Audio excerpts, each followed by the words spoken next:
Assalamualaikum warahmatullahi wabarakatuh. Kami dari kelompok 8 akan mempresentasikan hasil diskusi kami yaitu analisis perkembangan dan strategi kompetitif Beliuk.com di pasar e-commerce Indonesia yang kompetitif. Sebelumnya izinkan saya memperkenalkan diri. Saya Maila Faiza dan kedua teman saya boleh memperkenalkan diri. Saya Sabrina Olivia Iskandar. Salam di tanggal nanti. Oke, boleh di next.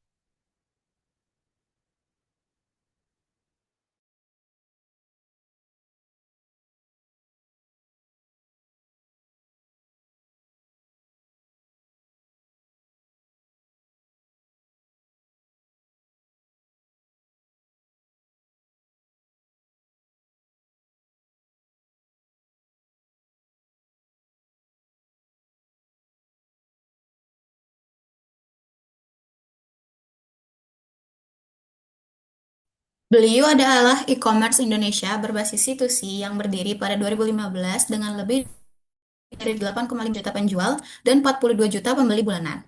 Menempati posisi ketiga di pasar nasional. Memasuki 2025, perusahaan menghadapi perlambatan pertumbuhan penurunan margin dan persaingan ketat dari Tokopedia, Shopee, dan juga Lazada. Faktor eksternal ini memperlemah rupiah dan perubahan perilaku konsumen serta faktor internal seperti tingginya biaya operasional dan teknologi usang ini juga memperburuk kondisi. Dengan market share hanya 8% dan tekanan untuk segera profit, Beliu.com perlu segera melakukan transformasi strategis guna mempertahankan daya saing dan kelanjutan bisnisnya. Apa saja sih yang bisa dilakukan oleh Beliu untuk meningkatkan performanya? Yang pertama adalah model pendapatan baru yang dapat dikembangkan. Beliu.com perlu berinovasi menghadapi persaingan ketat dengan melakukan strategi pendapatan baru yang berbasis pasar. Ada tiga model pendapatan potensial yang mampu meningkatkan profitabilitas serta memperluas jangkauan konsumen strategisnya. Yang pertama ini ada marketplace B2B atau business to business. Marketplace B2B sendiri berpotensi besar dikembangkan Beliu.com dengan menghubungkan produsen dan retailer UMKM melalui sistem digital yang efisien. Model ini menghasilkan pendapatan dari transaksi, langganan premium, dan layanan promosi, sekaligus memperkuat loyalitas pelanggan bisnis strategis di Indonesia. Kemudian yang kedua ada layanan logistik dan fulfillment. Beliu.com dapat memperkuat ekosistem bisnis dengan layanan logistik terintegritas mencakup pengiriman, gudang, dan penanganan produk efisien berbasis digital modern yang mendukung pelaku UMKM di seluruh Indonesia. Pendapatan diperoleh dari biaya pengiriman, penyimpanan, dan penanganan barang, serta memperkuat loyalitas pelanggan melalui layanan cepat, aman, dan efisien, serta mampu menjangkau wilayah operasional nasional. Kemudian yang terakhir ada layanan data dan analitik. Beliau.com dapat memanfaatkan kekuatan big data dan analitik untuk menghadirkan insight pasar, analisis perilaku pengguna, serta rekomendasi bisnis berbasis data akurat demi mendukung pengambilan keputusan strategis para mitra usaha digital. Pendapatan diperoleh melalui penjualan laporan data mendalam, langganan insight periodik, dan juga jasa konsultasi bisnis berbasis analisis yang canggih yang dapat memperkuat posisi Beliu sebagai mitra strategis berbasis teknologi informasi modern. Materi selanjutnya akan dilanjutkan oleh rekan saya. Oke, baik. Selanjutnya itu ada framework Vestal. Yang pertama itu ada faktor politikal. Faktor ini, pemerintah Indonesia mendorong transformasi digital melalui program Indonesia Digital Economy 2025 dan menerbitkan regulasi baru e-commerce, yaitu verifikasi penjual dan perlindungan konsumen. Nah, dampaknya ini terhadap Beliau, kebijakan ini memberikan peluang pertumbuhan jangka panjang bagi Beliau.com, namun juga meningkatkan beban operasional karena kewajiban kepatuhan yang lebih ketat. Next. Yang kedua ini ada faktor ekonomikal, yaitu nilai tukar rupiah melemah hingga 16.200 per USD.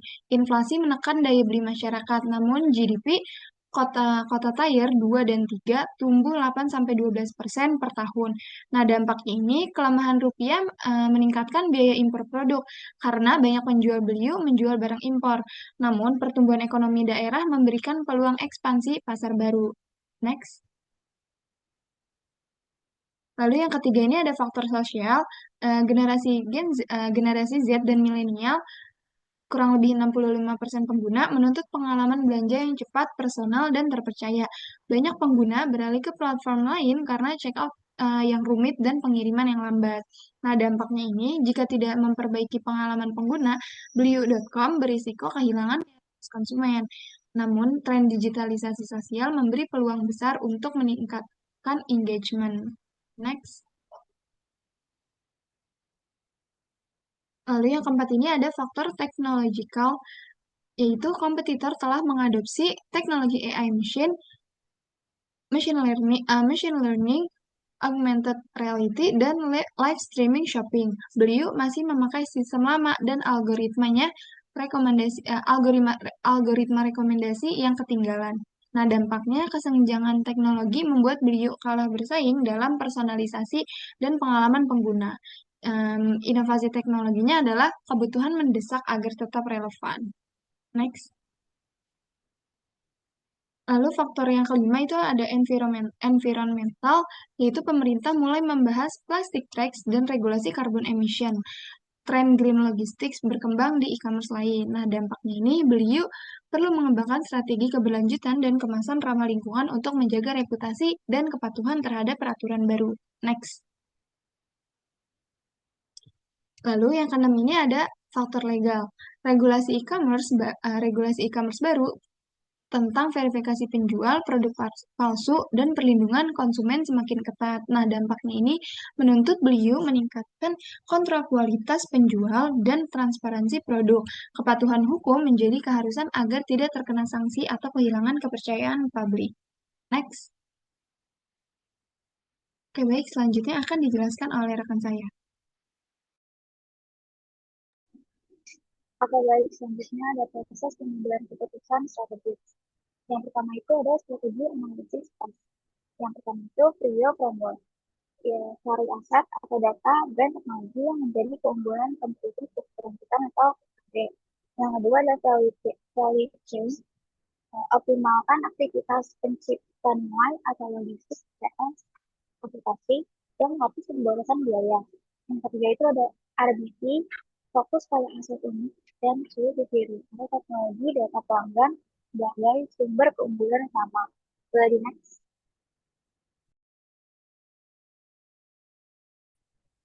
Yang kedua ada strategi objektif cluster. Yang pertama, smart method, spesifiknya itu jelas dan terarah. Measurable dapat diukur atau kuantitatif, achievable, realistis dengan kapasitas. Relevan sejalan dengan misi dan pasar. Time bound itu memiliki batas waktu. Yang kedua, visi perusahaan efektif. Arahnya jangka panjang dan posisi ideal.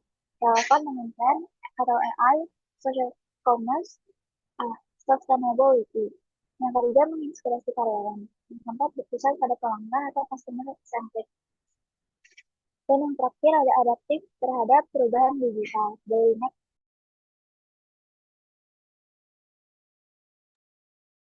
Yang ketiga ada strategi definition, fase, option generation, dan evaluation. Yang pertama market penetration. Produk lama atau pasar lama.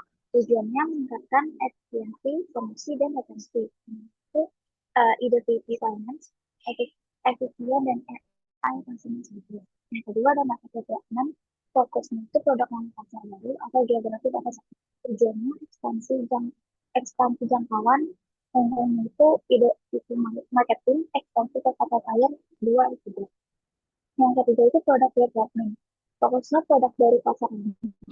Tujuan meningkatkan nilai tambah bagi pelanggan yang ada. Contohnya itu ide produk, mengembangkan digital goods dan service. Yang keempat itu ada diversification. Fokusnya produk baru atau pasar baru. Tujuannya menciptakan peluang dan mengurangi ketergantungan. Contohnya diversifikasi bisnis membuka platform B2B. Boleh next.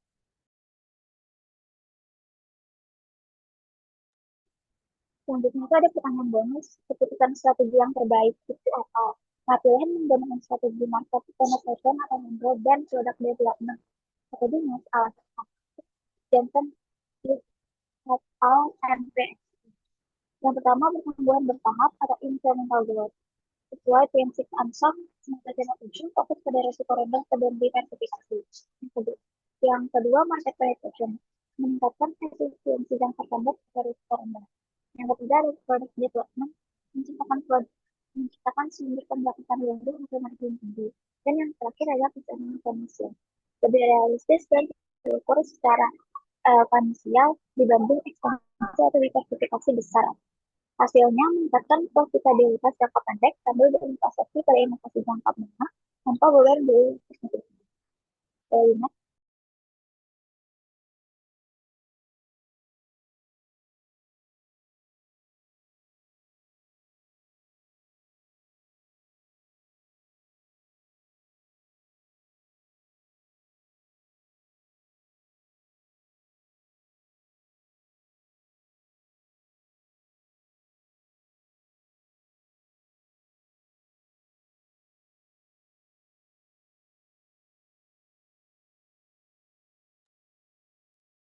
Lalu selanjutnya itu ada kesimpulan, Beliuk.com memiliki peluang besar untuk terus berkembang di industri e-commerce Indonesia jika mampu beradaptasi dengan perubahan ekosistem bisnis digital.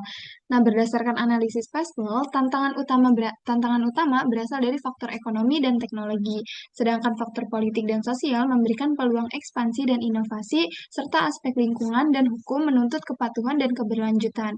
Melalui penerapan strategi market penetration dan product development, perusahaan dapat meningkatkan efisiensi, mendorong inovasi, serta memperkuat daya saing. Keberhasilan transformasi Beliuk.com bergantung pada kemampuan manajemen dalam mengintegrasikan inovasi teknologi, efisiensi operasional, dan pemahaman pasar untuk mencapai pertumbuhan yang stabil dan berkelanjutan. Boleh di next?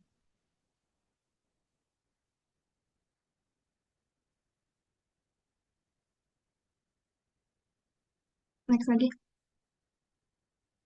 Oke, sekian pemaparan hasil diskusi dari kelompok 8. Kurang lebihnya mohon maaf. Wassalamualaikum warahmatullahi wabarakatuh.